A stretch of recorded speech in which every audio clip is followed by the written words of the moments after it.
We are going to tell you about a woman of 57 who, on the 7th of October, 1893, stood outside a broken-down windmill on the Colorado prairie with $5 sewn into the seam of her only good dress.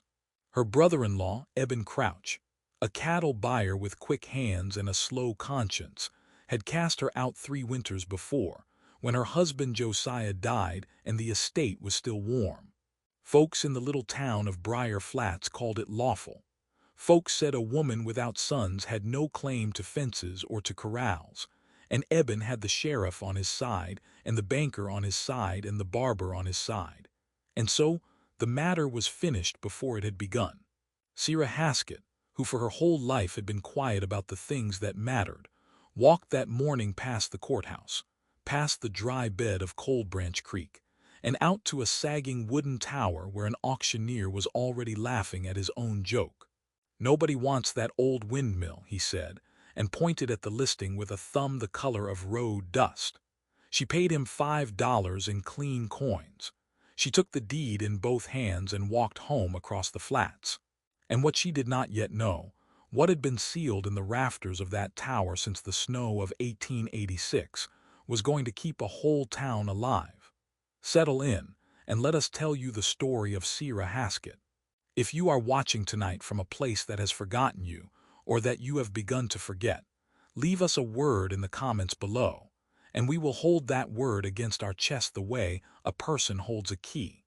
We have to take you back 38 years to understand Sera.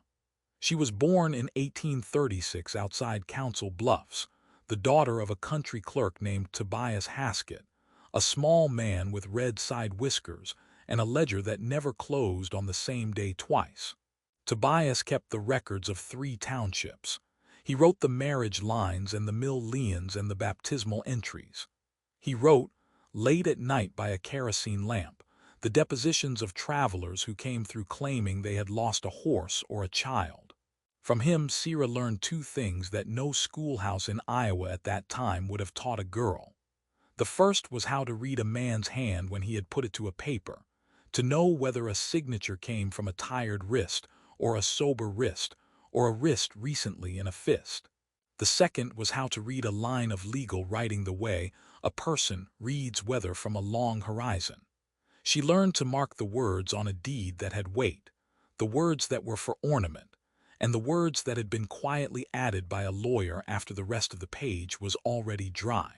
She learned also from her mother Annie's that a household can be a quiet place forever and a quiet place, and that a girl who keeps her voice steady has the only weapon a poor person will ever hold. Annie sang the Psalms in a thin alto. She braided Sera's hair for church. She made a butter churn out of a hollowed cottonwood, and she never once raised her hand against her daughter, and Sera carried both of those quietnesses into her marriage, the way a woman carries change at the bottom of a pocket. She was 19 years old when she met Josiah Haskett, not a relative of her father but a man with the same surname, a homesteader 11 years her senior who had staked a quarter section south of Cold Branch Creek in 1862, the year the government opened the plains to anyone who would work them. Josiah wrote to her father for permission, in the way a man in 1855 asks permission of a clerk. The permission was granted. They were married in the spring. They had a daughter, Ruth, in 63, and they lost a son, Caleb, in 65 before he had learned to walk, and they never spoke of him again. They worked their quarter. They planted millet and corn. They built a sod house, and when the cattle years came they put up fence enough to mark their line and no more. When the railroad surveyors arrived in 72, Josiah was the first man in Briar Flats to ride out to the grade and to sign as a witness, because his father-in-law had taught him that putting your name to a piece of paper is a kind of planting, and what it grows up out of is your character. Sera taught the children of the section, Ruth and 3 others, their letters, sitting under a canvas awning in the summer and beside a tin stove in the winter, and she did this without pay, because nobody in those years had thought to invent a school district on the plains. She kept her father's habit of copying ledgers. She kept her mother's psalm singing in the kitchen.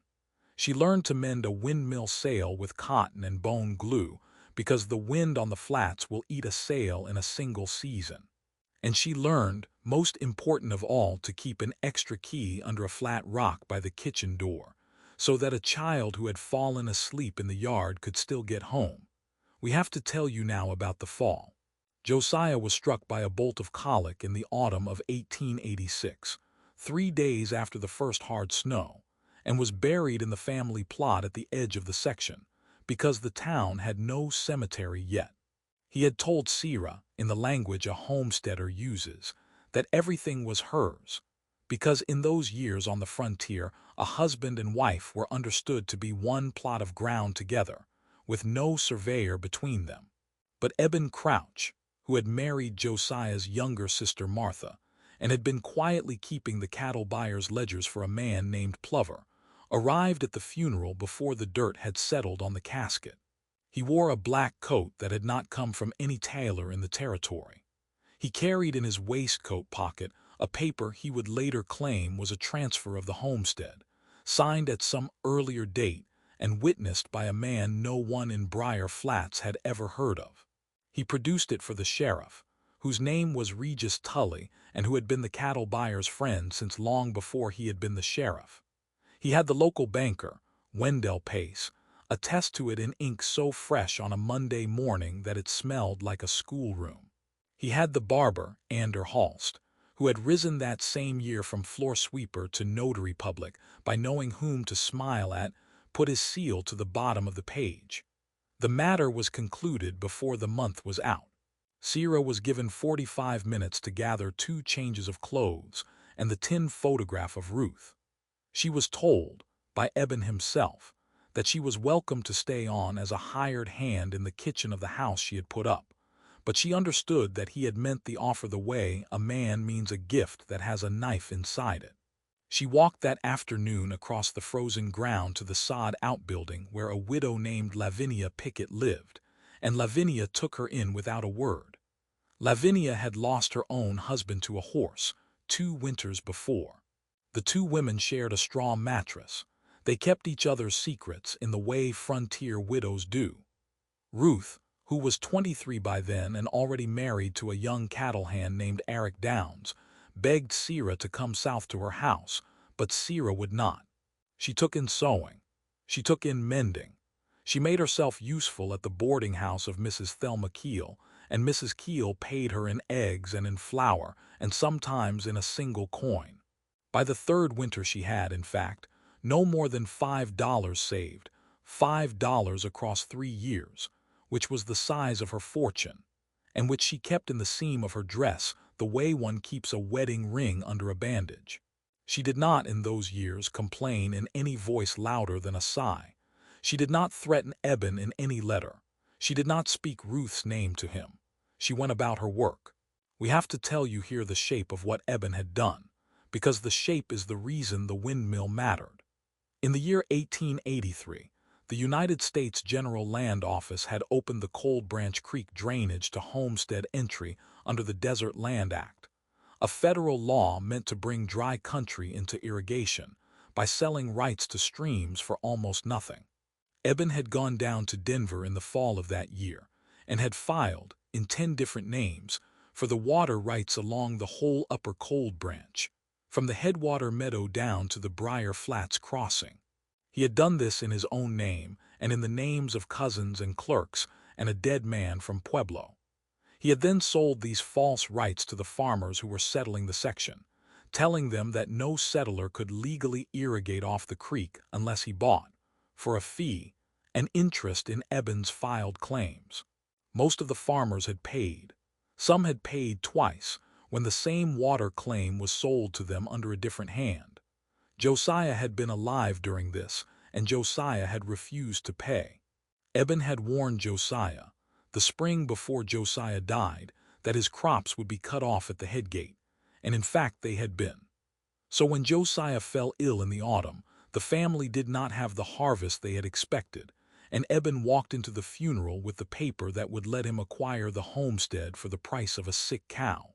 Whether the original homestead transfer was real or had been invented after the funeral, No honest reader of the document could say in 1886, the inks of the territory having been mixed in batches by the same draper in Pueblo. But what could be said, and could have been said by anyone who knew to look, was that Eben's water filings were forgeries of a different kind and were altogether false, because the filings Eben had used had themselves been copied, letter for letter, from an older and earlier set of filings, the originals of which had been quietly sealed in the rafters of an old windmill on a quarter section east of town. And it is here we come back to the auction. The windmill stood at the upper edge of what was once Zeke Colburn's land. Ezekiel Colburn, Zeke to his friends, who were not many, was a homesteader who had come out in 1867 and had filed on a quarter section that included the very headwater of Cold Branch Creek, before anyone in Briar Flats understood that headwater mattered. He had put up in '72 the wooden tower that would outlive him. He had hung a wheel of stretched cotton.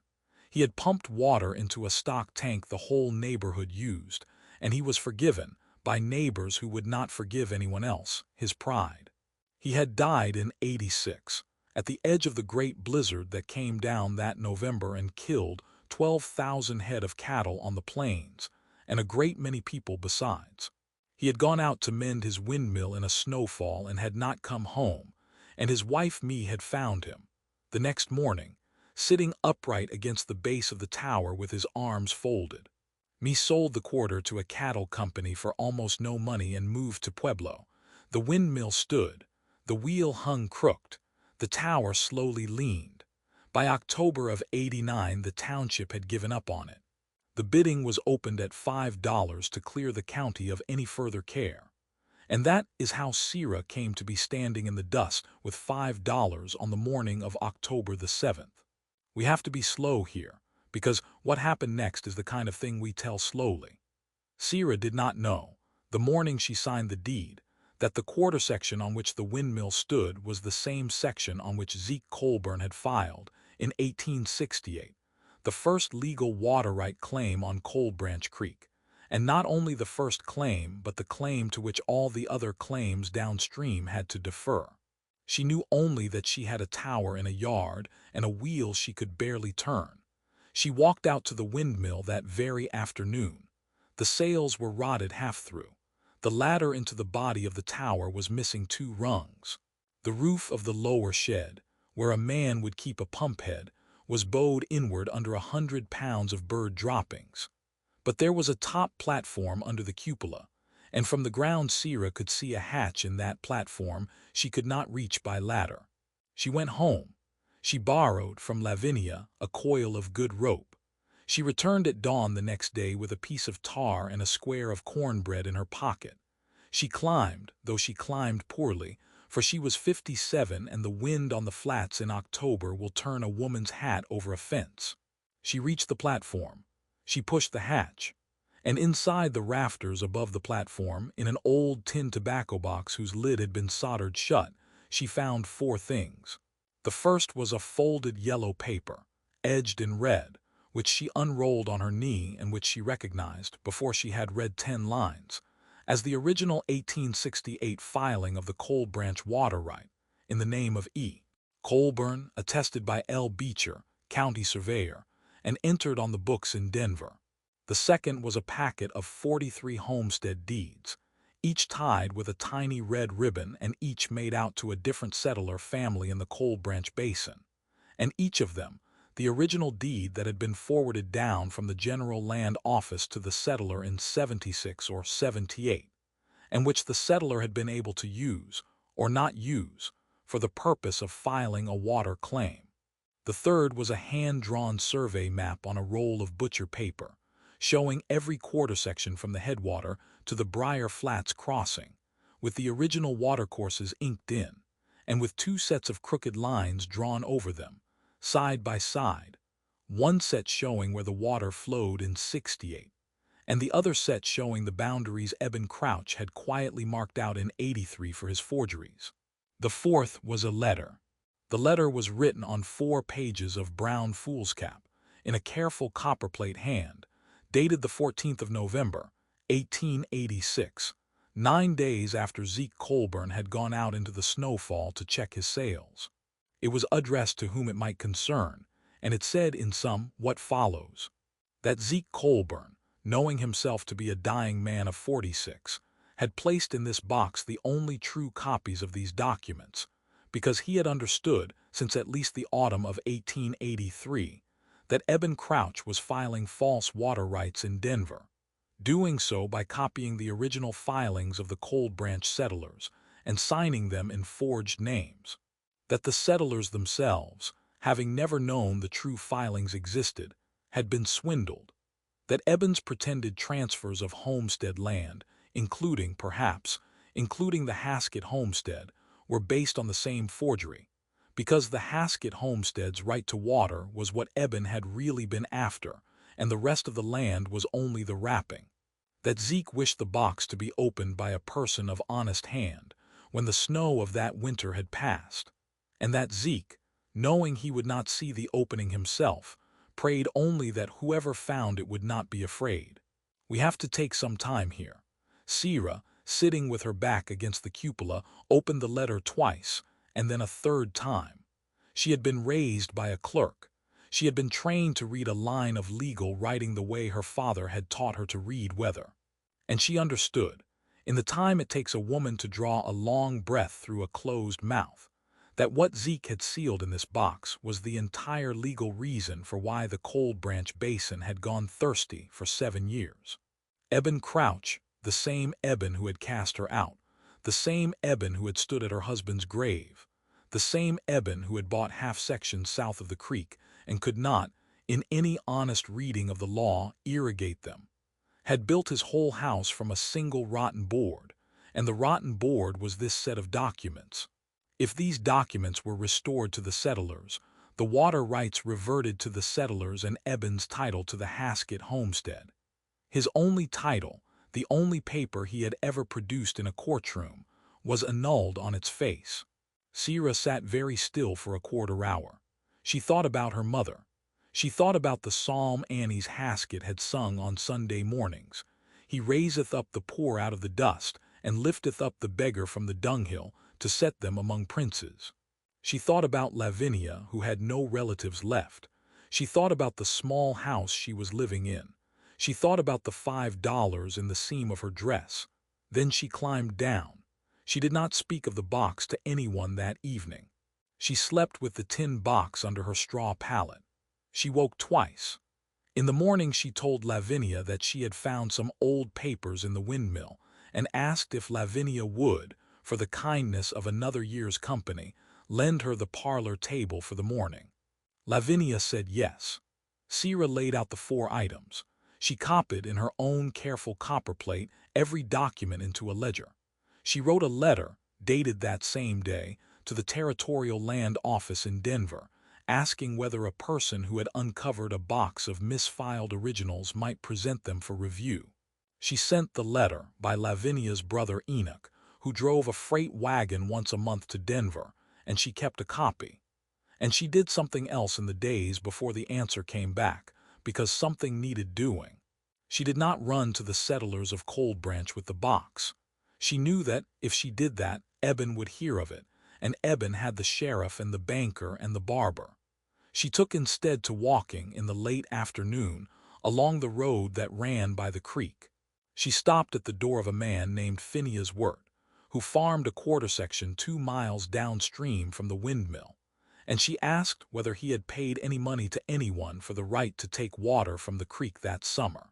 Phineas said yes, he had paid $12 to Eben's cousin for a paper he could not read. Sera asked whether he would mind telling her by her parlor fire on Saturday evening what the paper said, and he said he would.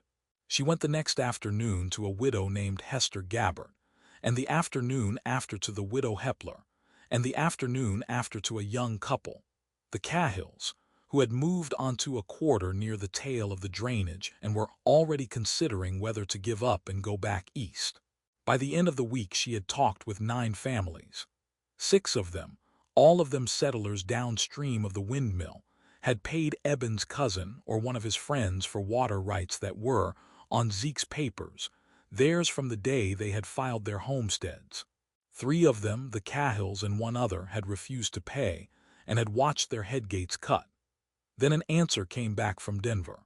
The land office wrote, in a careful hand, that if Sera Haskett would bring the box itself into Denver and appear before the commissioner in person, the office would open a formal case and would issue a 60-day stay on any pending filings or transfers of Cold Branch Creek water. The reply was postmarked the 23rd of October. Sera read it twice and then sat with Lavinia for a long while and said nothing, because the letter meant that, in 60 days, if she could not prove her case, Eben would simply file for the rights again from Denver under yet another name.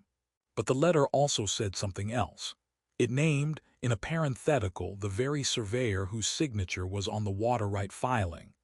L. Beecher, formerly of this office, retired 1879, and it suggested to Sera that if she could find Mr.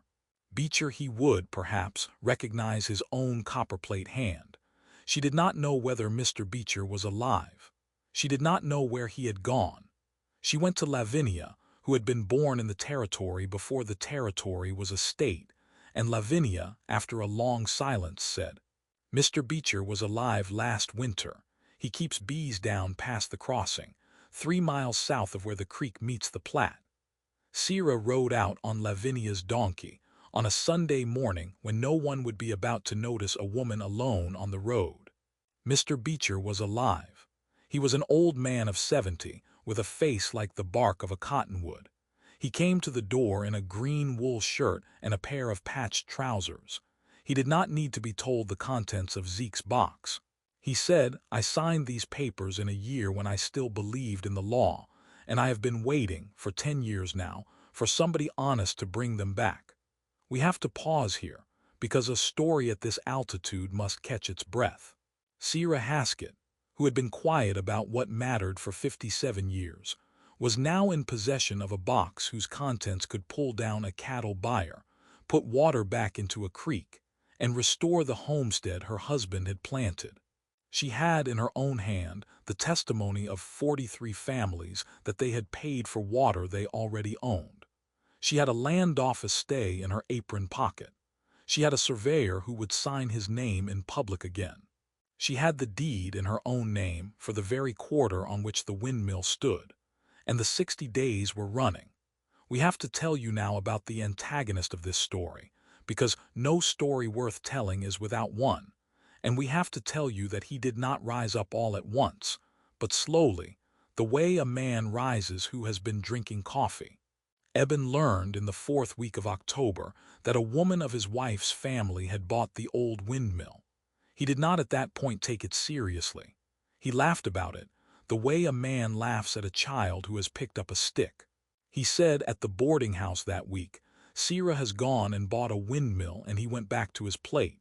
His cousin Ephraim, however, came to him 5 days later. Ephraim had noticed, on a recent ride along the creek, that Sera had been stopping at farmhouses. Ephraim told Eben that Sera had been seen in the company of the widow Hepler, and that the widow Hepler was not known to be friendly to Eben's dealings. Eben smiled. He poured himself a coffee. He did not on that day do anything. But in the 2nd week of November, after a hard frost, 2 men came out to the windmill on horses. They did not introduce themselves. They tied their horses to the post and they walked around the tower and they climbed up to the platform. Sera, who had been mending a sail inside the shed, came out into the yard and called up to them. The 2 men did not answer. They were looking, with the careful attention of men who were paid to look, at every board in the upper platform and at every shadow in the rafters. They could not find the hatch from below. Sera stood in the yard and watched them for the better part of an hour. When they came down, they walked past her without a word and rode off.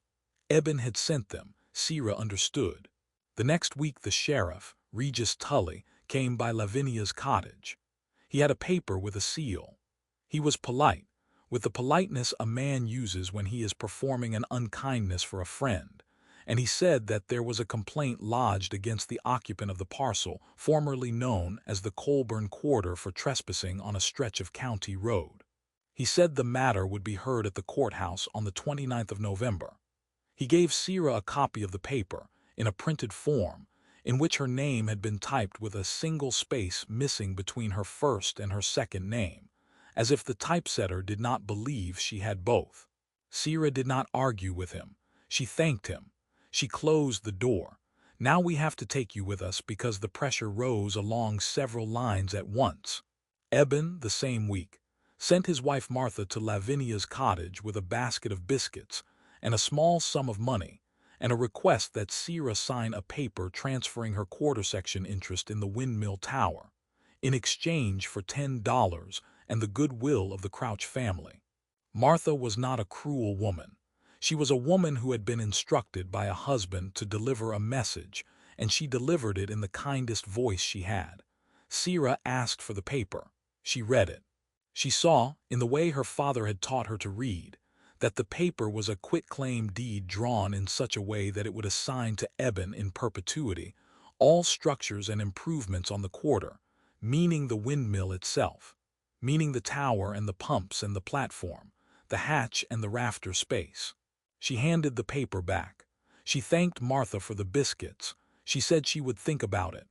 Martha, in her kindest voice, said that her husband would be sorry to hear that she had not signed. Sera closed the door.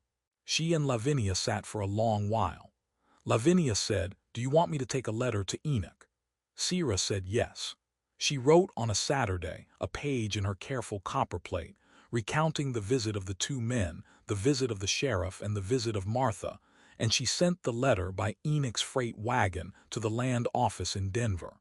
Now we have to skip ahead 2 weeks, to the day of the hearing at the courthouse on the 29th of November. Eben had come with 2 witnesses, a clerk named Petey Gadsden, and a man he had hoped would be useful. Sera was surprised, and we will tell you why. Phineas Wirt was the very man Sera had visited on the road, and from whom she had heard the truth about the water. Phineas had, for a payment of $2 and a promise of a share in the irrigation rights, agreed to say in open court that he had seen Sera trespassing on the county road, on a day when, in fact, Sera had been inside Lavinia's cottage all afternoon. Eben had not been idle. He had found the weakest of the settlers Sera had spoken to and had purchased that settler's honesty for the price of a coffee. The hearing would be heard by a justice of the peace named Burden, who had been Eben's friend since the cattle-buying years. But the land office in Denver, by the very morning of the hearing, had dispatched a deputy, a man named Lester Choate, who was, by his own account, in the office because he thought the law was a thing that ought to be in the line of sight of an honest man, and the deputy was to arrive in Briar Flats by the stage on the same day as the hearing. Sera did not yet know this. She came to the courthouse in her only good dress, with the $5 still in the seam, and with Lavinia on one side of her and her daughter Ruth, who had come up from Eric Downs' ranch by buckboard, on the other. We have to take you inside the courthouse because the courthouse is the room where the quiet meets the loud. The room was small. There was a single window. The justice, Burden, sat at a table in a black alpaca coat. Eben sat on the right. The 2 witnesses sat behind him. The clerk of the court was also the bailiff. Sera sat on the left with Lavinia and Ruth behind her. Burden called the case. He called Phineas Wirt. Phineas stood and said, in a low voice, that he had seen Sera Haskett crossing the county road on the morning of the 7th of November, near the Windmill, in trespass. Sera did not at that moment speak. She had been trained by her father in a clerk's courtroom that the answer is rarely to be made first. The bailiff wrote Phineas's testimony down. Burden called the next witness. The next witness, the barber Ander Halst, said that he had notarized on the morning of the 7th of November a statement by one of Eben's cousins attesting to the trespass, though he could not produce the original because he had lost it. Burden nodded as if the loss were a fact of nature. He turned to Sera. He said, "Mrs. Haskett, do you wish to make a statement?" And at that exact moment there was a noise at the doorway. The door was pushed open by a man in a marshal's hat and a long coat who was carrying a leather satchel and a tin dispatch box tied with a red string. The deputy from the Denver land office had arrived a half-hour early. He had heard the case being called from the hallway. He had walked in. He introduced himself. He set the dispatch box on Burden's table. He asked of Burden whether the court would receive a filing from the general land office. The deputy, Lester Choate, opened the dispatch box. He took out the land office stay. He took out a sworn statement in his own hand that the originals in Sera Haskett's possession had been received in Denver and entered under seal, and that the matter of Cold Branch water rights had been opened in the name of the settlers of the basin. He took out also a hand-drawn copy of the survey map, certified by the office, with the deputy commissioner's signature on it. He laid these papers on the table in front of Burden. Burden did not, at first, take hold of the papers. He looked at Eben. Eben, for the first time in any room we have seen him in, did not smile. He had the look of a man who has heard a wheel turn over and has not yet known whether the wheel turns toward grass or toward stone. The deputy asked the court for permission to read the stay into the record. The court permitted him. The deputy read. The stay said that no filings of Cold Branch water rights would be accepted by the General Land Office, pending a determination of who the original right holder was. That on the evidence before the office, the right appeared to vest in the settlers of the Cold Branch Basin by virtue of their homestead filings, and that the documents in Sera Haskett's possession would be examined in the order in which they had been filed, beginning with the headwater. When the deputy had finished, he asked the court whether the court wished to continue with the trespass case. Burden, after a long silence, said the court would continue, because the trespass case was a county matter and the land office stay was a federal matter, and these two matters had nothing to do with one another. Sera stood. She did not raise her voice. She said, in the voice her mother Annie's had used to sing the Psalms, that the trespass alleged by Phineas Wirt had, in fact, occurred on the morning of the 7th of November, on the road outside Lavinia's cottage, and that she, Sera, had been in Lavinia's cottage that morning on her knees mending a pillow, and that Lavinia could attest to it. She said, further, that she had, on that same morning, written a letter to Mr. Wirt asking whether he had any recollection of having seen her on the road, and she was prepared to put the letter into evidence. The deputy, at that moment, asked to address the court. He said that the land office had, by its own rules, authority to subpoena witnesses in matters touching federal filings, and that he wished to subpoena Mr. Eben Crouch, Mr. Phineas Wirt, Mr. Ander Halst, and Mr. P.D. Gadsden to appear in Denver on the 4th of January in the matter of the Cold Branch water right. He read the subpoenas. He handed them across the table. Burden, who had no power to refuse a federal subpoena, swallowed. The trespass case, by force of the subpoenas, was continued indefinitely. The court was adjourned. Eben walked out of the courthouse past Sera, and he did not speak. He did not look at her. He walked out past his wife Martha, who was waiting with the biscuit basket in her lap, and he did not speak to her either, and Martha looked down at the basket and did not follow him. And here we have to take a long breath, because the matter did not end in court. The matter went on, through the rest of the winter of 1889, in a slow and dignified way. The deputy, before he left Briar Flats, sat at Lavinia's table and wrote down, in a careful hand, the names of all 43 families whose deeds were in Zeke Colburn's box. He made a list. He gave a copy to Sera.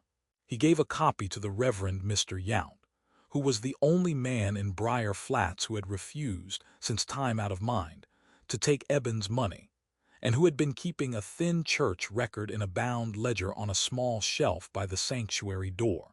By the first week of December, a meeting was held at the church. The settlers came. They sat in the pews and they listened as Sera Haskett, in a voice no louder than her mother Annie's thin alto, read aloud from Zeke's letter and read aloud the 43 names and read aloud Zeke's ledger of filings. She did not say more than the document said.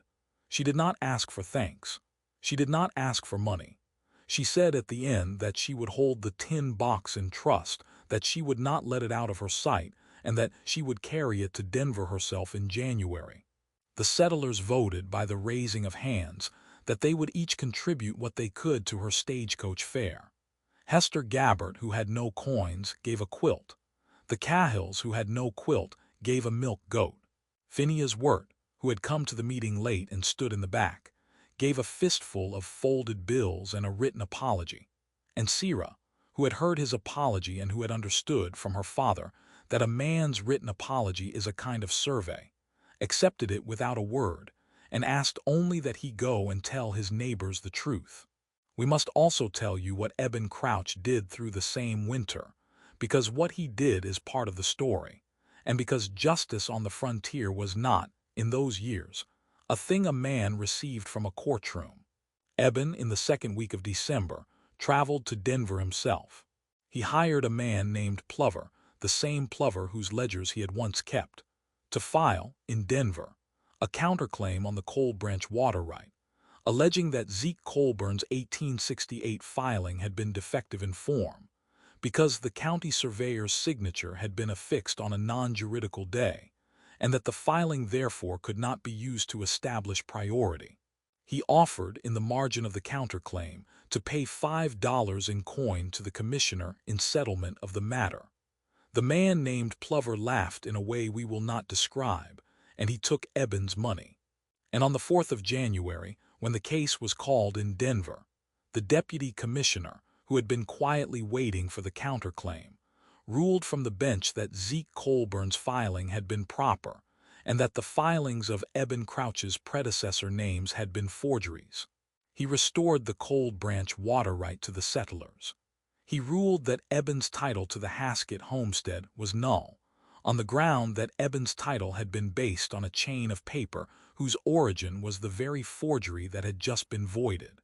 And we have to tell you here, in a sentence we will say only once, that the very man who delivered this ruling was, by his own account, a Methodist, and he had been waiting for 7 years for someone honest to box up the right papers.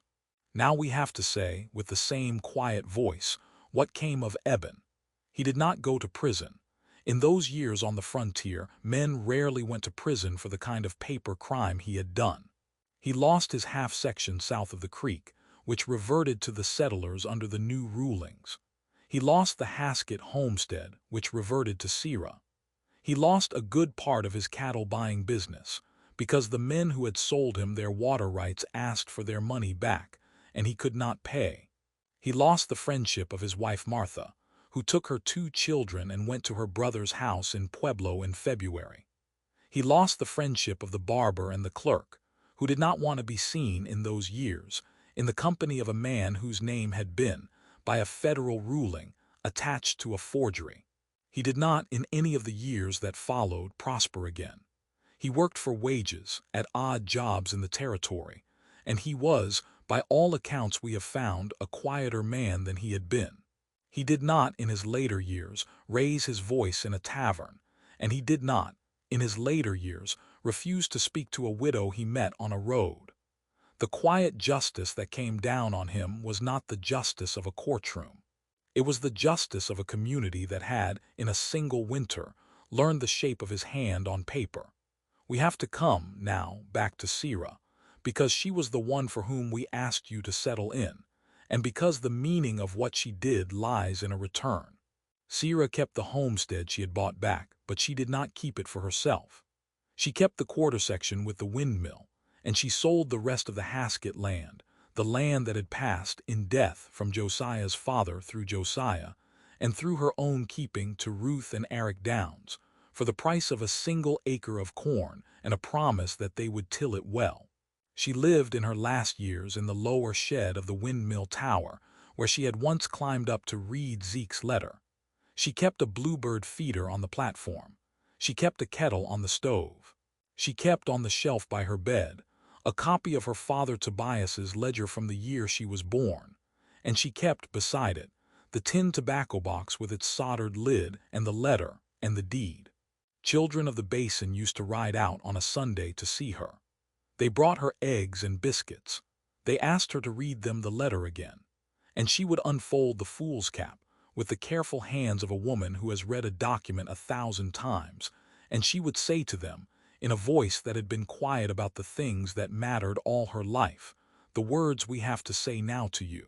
The words are these: that a doorway once shut can be opened without a torch, that a roof can hold what a man does not want a stranger to find, that the law on the plains is a thin and honest thing, and that when it disappears, it may be sewn into the hem of a dress and carried up a ladder by a woman on her knees. That quietness, kept faithful for a lifetime, has a weight in the end that a louder man cannot lift. And we have to say, too, that the woman who bought the windmill for $5 was not, in any of the documents we have just read, paid back in $5. She was paid back in a thing we cannot measure, which is the sound of a creek that flows again, and of a woman's voice that is heard at last in the pews of a church. We are going to close our book on this story now, but we want to close it gently, and the way you would close a shutter in May. We want to thank you for staying with us tonight, and for staying with Sera Haskett all the way to the platform of her windmill. If you have a memory of a thing you once found in a place that other people had written off, in an attic, in a barn, in the back of a drawer in a house that was not your own, we hope you will write it to us in a comment below, and we will read every one. Tell us this if you can. What is a time you found value in something others had given up on? And we will hold that comment the way Sera held the tin tobacco box, with both hands and a steady wrist.